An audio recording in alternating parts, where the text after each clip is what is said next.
everybody to meet the candidates. This evening, we have Representative Karen Camper, and she is running for mayor of Memphis. Thank you for being here. Good to see you, Representative Camper. Welcome. Thank you for having me. It's so good to see you and all the great work you've been doing. I'm just really happy and honored to be a part of this conversation with you. Thank you so much. And we were just talking about we had to reschedule because you were hanging out at the vice president's house Yeah. last week. Tell the viewers a little bit more about that because I think that's awesome. What event was that? Well, the Madam Vice President has recognized how Black women have been leading in this country and how Black women have been, rising in power, if you will, like in a lot of state houses, across the country, in other leadership positions as elected officials. And she felt it was, a duty and responsibility as a leading, woman herself. To invite us to the residence and honor us with a beautiful award of saying, congratulations, you've been working hard and your work has not gone unnoticed.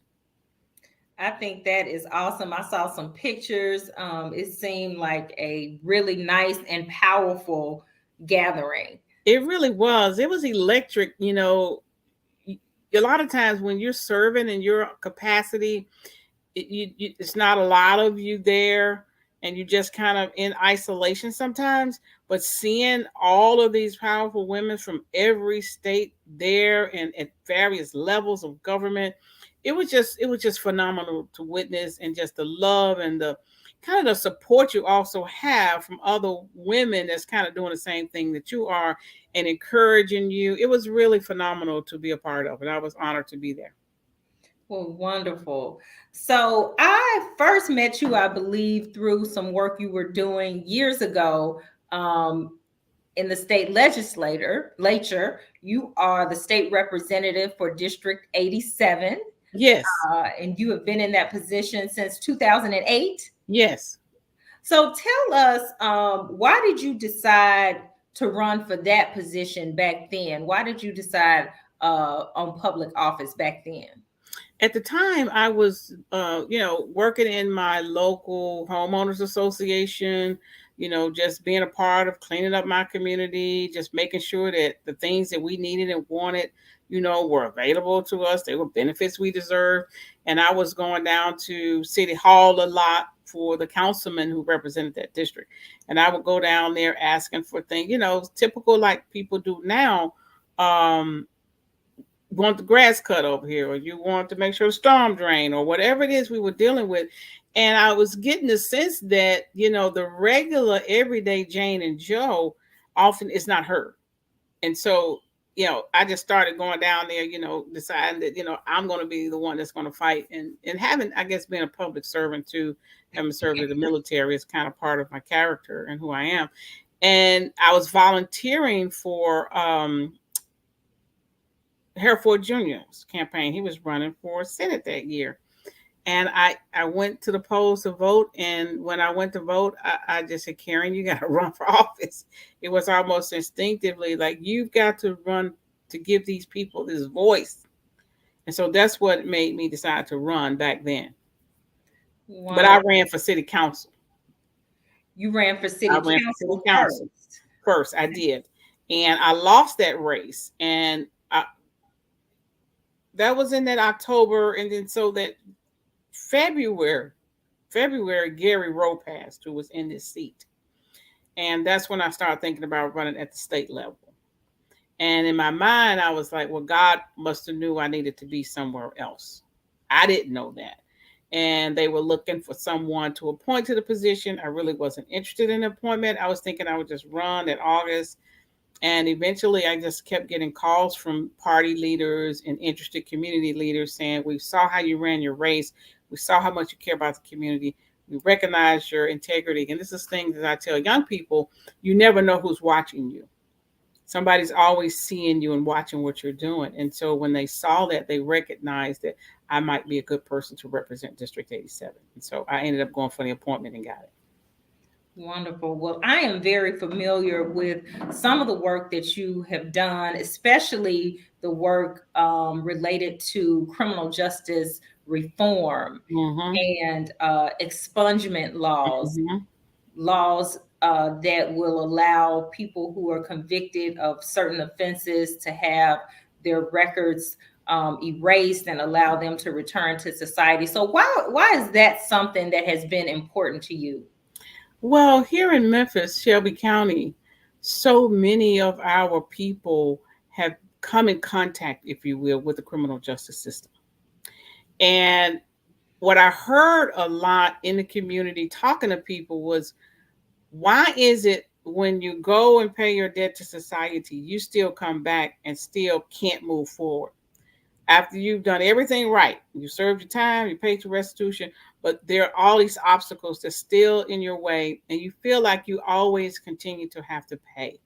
And I kept hearing it, and I remember Judge, oh, his name escaped me, McGlynn, I think it was. He used to do a big forum every year to help people get their rights restored. And he was a judge that would come in the Yes. community, and you Mhm. remember that. Yes, And Judge he McGrant. Mhm. Yep, he was someone that would say, we need to address this, we need to address this. And he eventually passed, but that's kind of what got me interested in. We need to do something about it. And I was always told, kind of, girl, they've been trying that for years. There's no way you go, ain't nobody passing that bill. And so I just wouldn't take no for an answer. I felt we needed to do it. I felt our constituents deserved it. And people would say, well, they can't vote for you. It's not about that. It's about giving people an opportunity to move on with their life, which is what they want to do. And so that's what got me passionate about trying to do something about it. Wonderful. And also, of course, lately there has been a lot of debate, controversy, discussion around gun control and our gun laws. Mm-hmm. Where are we now with the latest gun law that our Governor Bill Lee is trying to pass? Where are we with that? Well, there have been so many pieces of gun legislation filed in this state that is really working to increase the number of guns available to people, to relax our laws so liberal that so many people can actually access and have and own a weapon. And the last session we passed, oh God, it's just been so many. The permitless carry was passed. The one right now that did not pass, but is still out there, that will be up like next year because it's a 2-year session that a lot of people are concerned about, is reducing the age from 21 to 18. Mhm. And that's a problem, because we'll say on one hand we need to do more for our youth because their mind is not fully developed until they're 24, 25. Yet we're going to pass this law and reduce the age to an 18-year-old. So it's kind of a oxymoron there. But yeah, that's the major one that's coming out after the shooting in at the Covenant School. And the governor, said we'll have a special session, we'll come out and really address this. Well, we really didn't. And in that session, there were hundreds of bills filed, and a lot of them were filed on the other side of the aisle that would have given more access to guns, which is why I felt the Senate probably said, we're not going to deal with that, and didn't take any of them up. He did not take up not one of those bills, which I thought ended up being good for us and Yes. for the state of Tennessee. Well, as we all know, it made national news and international news. Some of our elected officials were expelled. Justin Pearson from Memphis, Justin Jones, and the other young lady. Representative Gloria Johnson from Yes, Knoxville. and she's running for mayor, is she not? No, she's running. She's going to run for U.S. Senate. She For is Senate, that's declared right. to run against Marsha Blackburn. Yes. Yes, that's right. When I was watching the proceedings on TV, I saw you on the floor and you were having some kind of discussion, and it seemed really serious. Of course, I couldn't hear what you were saying, but I was wondering, what was your feeling when all of that was happening on the floor that day? Well, we were in our regular just course of business. And, you know, the next thing you know, the Tennessee Three, as they call themselves now, um, you know, they came out to say, look, y'all, we need to do something. You know, we need to, these people are here. It's time out. So they started chanting, you know, on the floor. And that's when the speaker put us in recess and said, leaders up here now. And we go up to speak with him, you know. And they were so furious at what was going on. Now, by this time, we're in recess. So the things that they were doing during recess was no problem. Technically, it was only the little bit of time when they, you know, broke the quorum for those few seconds. But we ended up going out back, and we ended up trying to, you know, calm things down. I'm trying to like, let's calm down. You know, they ready to expel them and throw them out. I'm like, this is unreasonable. All they doing are chanting to the people, giving voice to the people. And so we were trying to top them off the ledge from, you know, expelling them and this, that, and the other. So when I come back out, I said, look, let me go talk to them. Let's just go see what we can do. Because it was just, I mean, it was so much going on from the crowd, you know, and the people just crying out for something, you know, and then, you know, they just took action because they wanted to give voice. So when I went up to speak to him, Representative Pearson, in this case, he was the first one. I went up to speak to them and say, hey, I need to talk to you all and let you all know kind of what this conversation is going on back here. And right at that moment, Towns come in and he say some words that was like, oh, Lord. I said, see, this is exactly why I didn't want to be here. Get in the room, you know, because I didn't want us to be out front kind of doing that. I wanted to be able to sit down and talk to them. What are your goals? What is your end game? What are we trying to do? How can I help you? I'm your leader. You know, this is the kind of conversation I want to have with them. And he kind of set it off when he came up there because he was furious at them for wanting to throw them out. And he felt that they didn't understand the seriousness of the matter. And in his, you know, the way that he was. So anyway, but it was probably, you know, a lot of times when God is in the midst of something, it doesn't matter what you do. It doesn't matter how hard you think you fight for what you believe is right. Some things have to happen. Mm-hmm. So this probably just needed to happen the way that it did. And now it's brought light to it. It's shown a light to it. It's brought a lot of interest to Tennessee. And maybe we can get something done as a result of it. I agree wholeheartedly. And I think that sometimes you do have to cry out in that way. Mm-hmm. It is so serious what is happening with gun violence mm-hmm. in this state across the mm-hmm. country, but you know, especially, you know, right now in Tennessee, in Memphis even. Yes. And so I think somebody being from Memphis and seeing what's happening would be moved in that way. Yeah. And actually had a personal story who had been affected by gun violence. You know, and it just felt this need because they see these people that are screaming and yelling and hollering out for help. So, yeah, you have to, you know, it's like I was telling them and even young people in school, college I've been talking with. It's always been the young folk to move the country forward anyway.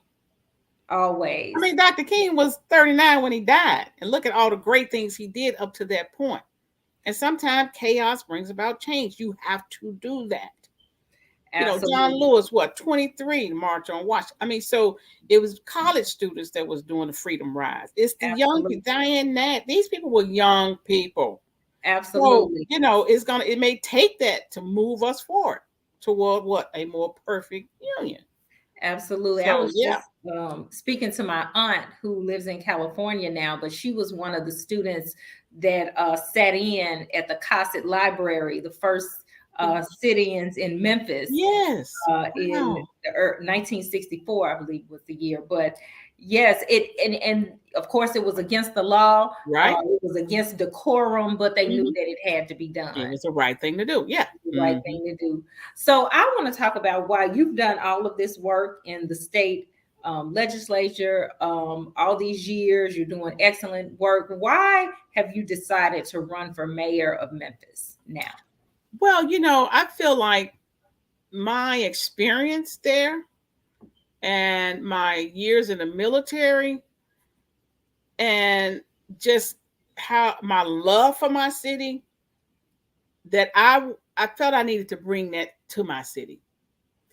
When Blue Oval City was announced that Ford was coming, SK was coming, I knew instinctively that it was going to transform this region. And Memphis needed to benefit from it and be in the forefront of it. And that I didn't want to wake up 5 years from now wondering, what did I do or not do to move my city forward? I would not want us to end up, you know, with everyone else prospering and Memphis being left behind, and end up like a Detroit, if you will, you know, where your tax base is gone and all the growth is somewhere else. And because of my background and because of my relationships, I knew that those things would be important to move Memphis forward. And so that's what made me say, Karen, you got to offer yourself to your city. And that's what made me decide to run. And I mean, of course, thinking about all the stuff that's going on in our city, the potholes and the things that people call us about, even though we get calls about it and, you know, it's really a local issue, you still can pick up the phone to help somebody. And so I just felt like I would offer myself to my city because I love my city. And the other thing is that you hear is African Americans always feel like they're going to get left behind, that we're going to get bulldozed over. Black businesses won't benefit. We'll wake up and say, what happened?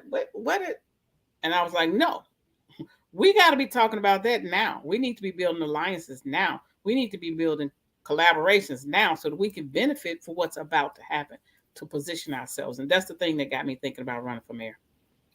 So why do you think we have fallen behind economically? Why we have a large percentage of our population in this city are in poverty, most of them children. Mm-hmm. Why do you think that has happened, and what do you think can move us forward? I think there's been a disinvestment in our neighborhoods, where a lot of the people you're talking about live from day to day. And because of that, to some degree, it has created this criminal element. And then we had a lot of schools to close in our neighborhoods. And you compound that with, you know, disinvestment, schools going away, businesses moving out. The neighborhoods are not thriving. So when that started to happen, people started leaving. So we kind of lost our tax base. In order to do the things that we know we need to do for our children in poverty, we need funds to be able to do it. As a city, there's a lot of philanthropic efforts going on. I don't discount any of that. You will hear that Memphis is one of the most giving cities in the country, but that's because there's a big need here.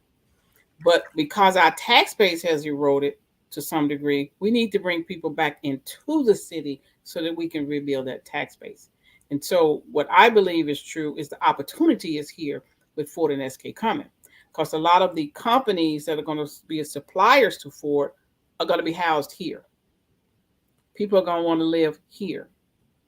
Our young folk and emerging adults that's going to go to work there, they want to come back home to a thriving community.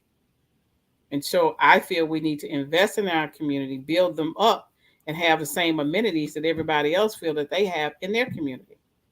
And that's what's going to start the energy back in our city, in the inner cores of our city, where the very people you talking about living in poverty actually live.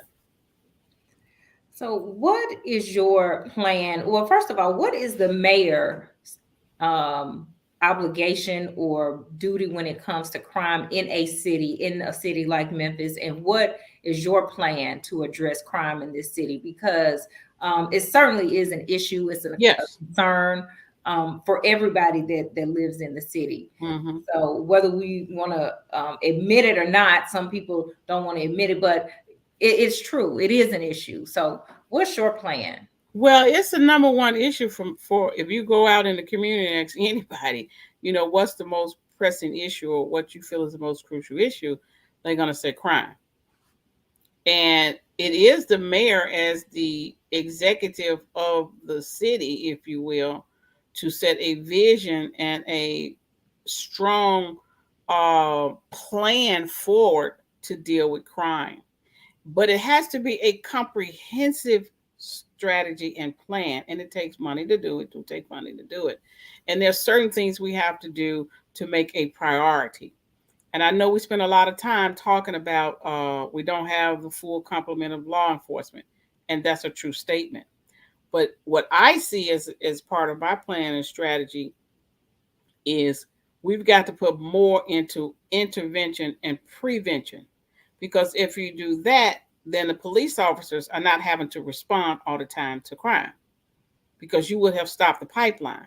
So I want to put more funding toward intervening, particularly young folk that get caught up in whatever criminal activity because maybe it is because of poverty and they trying to make a quick dime here or they trying to do that or their surroundings are such that we need to change. So I want to one focus on prevention and intervention, but the other piece that really needs to be looked at that the mayor can do something about in collaboration with the entire ecosystem is have a vision and strategy that all of us are working together toward and not in silos. We talked at the beginning about people coming back into our society from being incarcerated. There's more we need to do and can do to remove these obstacles that everybody keep having to jump, and it's hard to get an apartment, it's hard to get a license, it's hard to get medical, it's hard. Everything is so difficult that people get depressed about it and a lot of time reoffend, and we got to change that. So one of the things I did pass was the certificate of employability, that after a person have come back, and they've done everything right and they've kept their nose clean and they just really trying to move on in life, they can petition the courts for the certificate. And it's kind of like a character reference for you that is validated through the court system that you can use to go to businesses and get hired by using a certificate. And then the state gives this level of immunity to the company should they make the hire. So what I want to do with the chamber is work with the chamber and get more of these businesses to accept. Well, we got to do a PR more a PR campaign to people to know that it's available to them, and then get them to accept more of these certificates so people can move on with their life. But we definitely need to look at the entire ecosystem and see how we can work together as partners in this crime reduction. Thank you. And also blight. There are a lot of areas in our city with many abandoned houses, Yeah. Just areas that really look like that there's no life in them. Yeah. This city. What can we do about that? Well, that goes to my point about investing in those neighborhoods.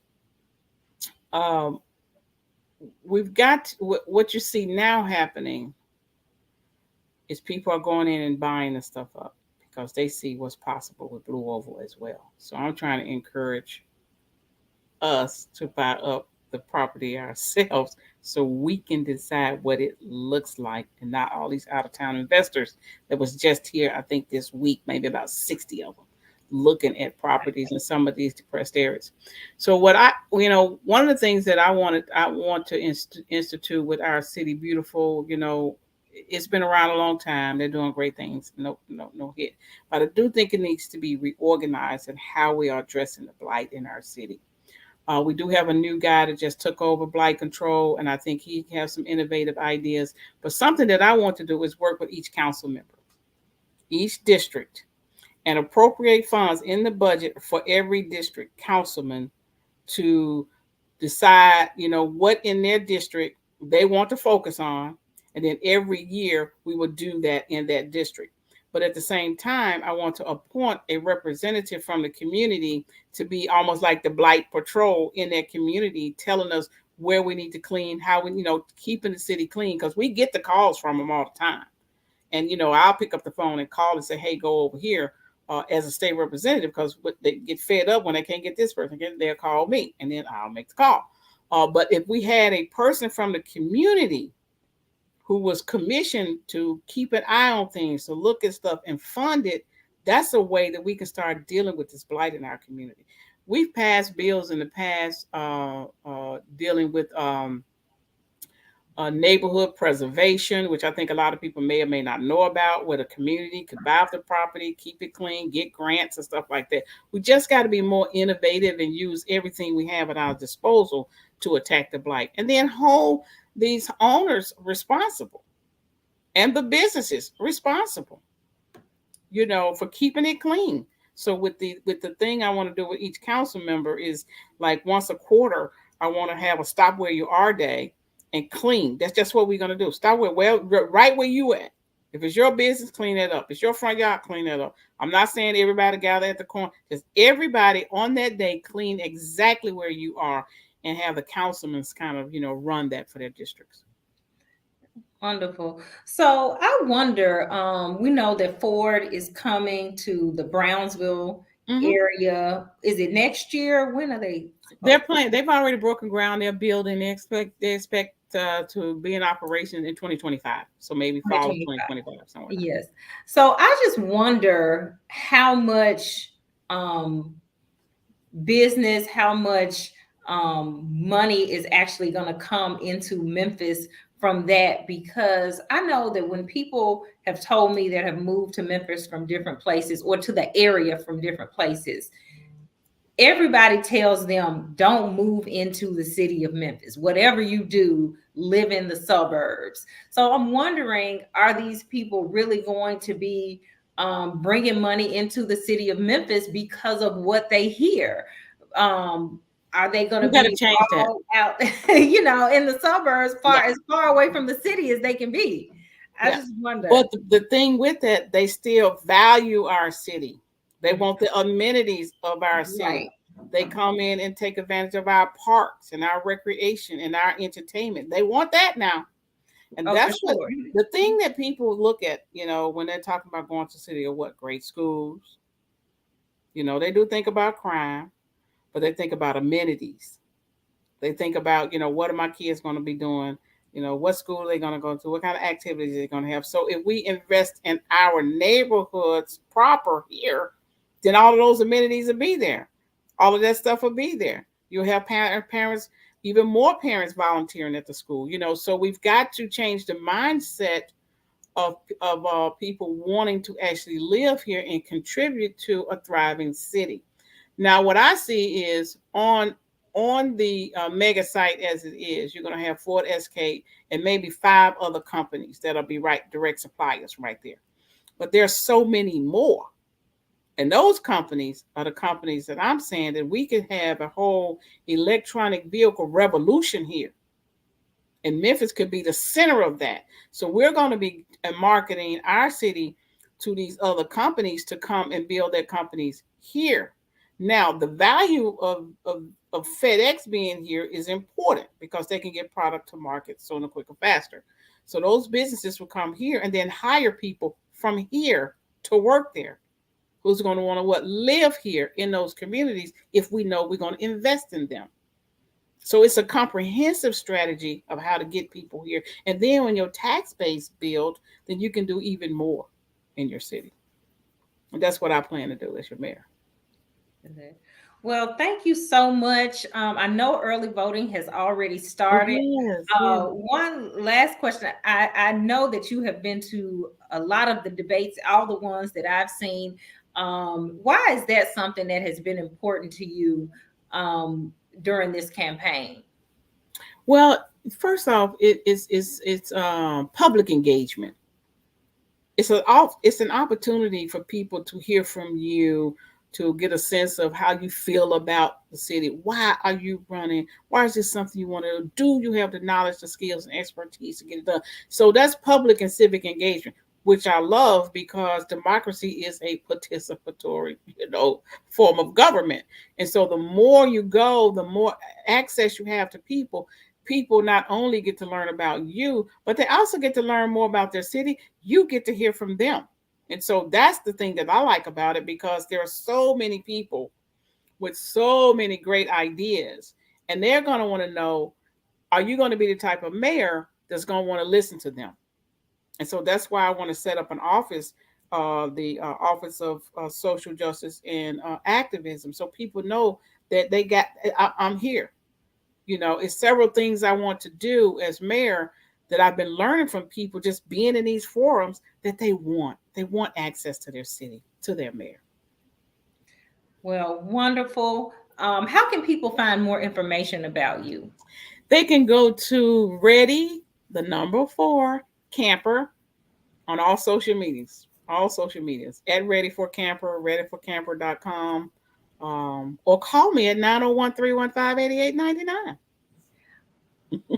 Say that again. 901 315-8899. I'm just a phone call away. And that is her real phone number. That's my real phone number. It is. And also, where can people vote early? So there's about 18 sites throughout the city. You have the Election Commission downtown. You have Abundant Grace in Whitehaven. You have Solomon Temple in Whitehaven. You have White Station Church. You have Briarcrest, Second Baptist, Leewood. Mississippi Boulevard is a pretty, in Glenview. There's like 18 different locations throughout the city. So they can find a location close to them to vote early. And then on election day, which is October 5th, you vote at your assigned precinct. Yes. Yeah. So that's why a lot of people say vote early, because you can vote anywhere on the way home from work, in the morning on the way to work, at lunch. They're throughout the city, where you can go and vote. But if you don't, there's about 116 some odd polls that'll be open on election day, and that's the one that's kind of closest to you in your neighborhood, which a lot of people like to do because they see their old friends, folk that they, it's a thing with families, they go and hang out. So a lot of people wait for election day because it's a tradition in their family as well. Yes, I know that my mother is like that. She likes to on election day. That's how mom is. Yes. Well, thank you again. Good luck with the rest of the campaign. Thank you. I know that you are busy. I know you're headed to the White House soon. So. Yeah, tomorrow morning I fly. President is going to be making an announcement about Office of Gun Prevention. And so that's going to be huge. I want to see what we can do for our city. And this is the other thing, when you have relationships at both federal and state level, you can bring that to your city. So I'm excited about going. Yes. Well, we'll be looking forward to hearing about that. Okay. And thank you again so much. Thank you to all of you for watching. Please share with your friends and family. We have to be informed. This is so important. Yes. All right. Thank you for having me. You're and thank welcome. you all for listening. All right. Good night. Night.